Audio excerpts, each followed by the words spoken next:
Ayun, magandang hapon mga idol. Ngayon ay 3 PM ng hapon. Ganito yung sitwasyon dito sa aking lugar. Ngayon ay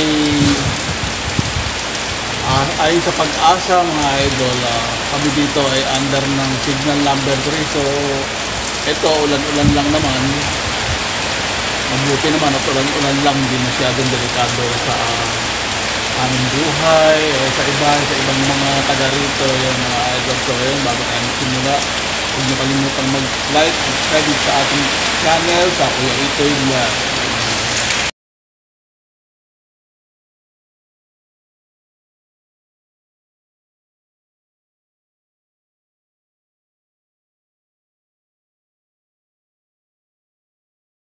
Ayan mga idol, sa ngayon, ayan, kanina pa umuulan, mga bandang 9 o'clock hanggang ngayon 3 PM na naulan pa rin. Pabuti na lang at walang masyadong hangin.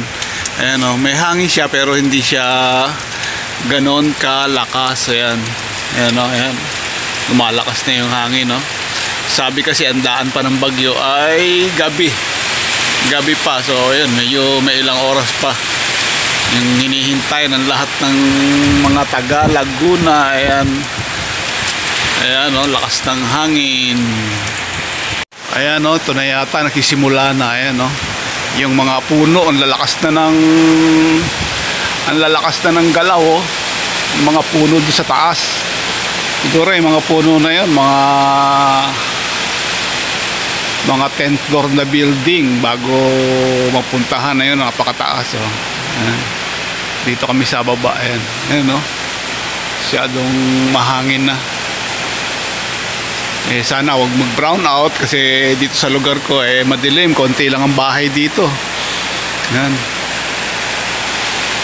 kita nyo naman mga idol, harapan ng bundok ng Makiling. Yan,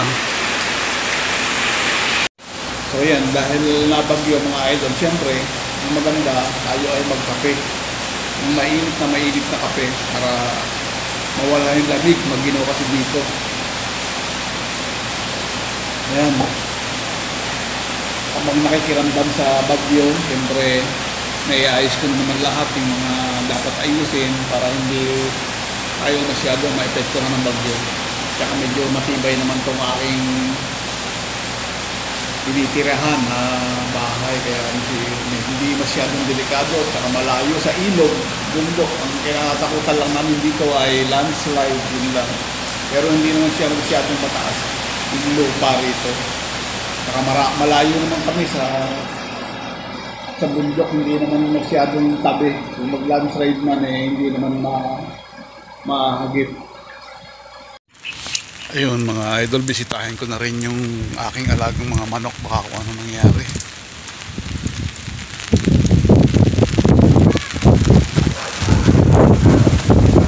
At lakas ng hangin, dadala yung aking payo. Ayan, nabasa na ng ulan kasi napulupot dito sa kanyang kulungan, sa kanyang talian. Ayusin natin.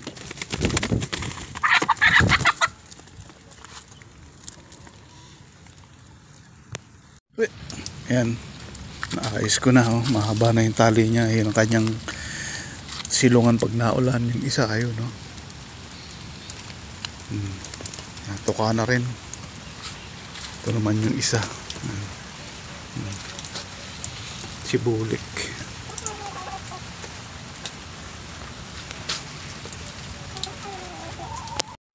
And mga idol, medyo humina na. Bisitahin ko yung aking mga tanim. Ayun, parang yung aking mga balinghoy itinumba na naman ang hangin.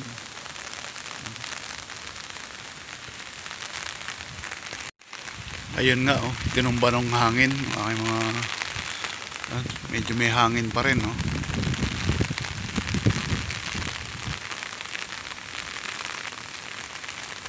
yan. Thanks God naman at hindi masyadong apektado itong aming lugar.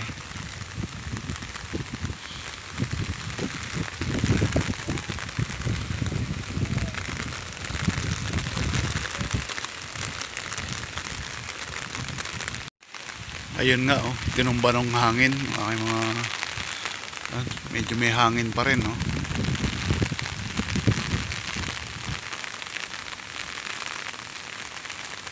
Yan.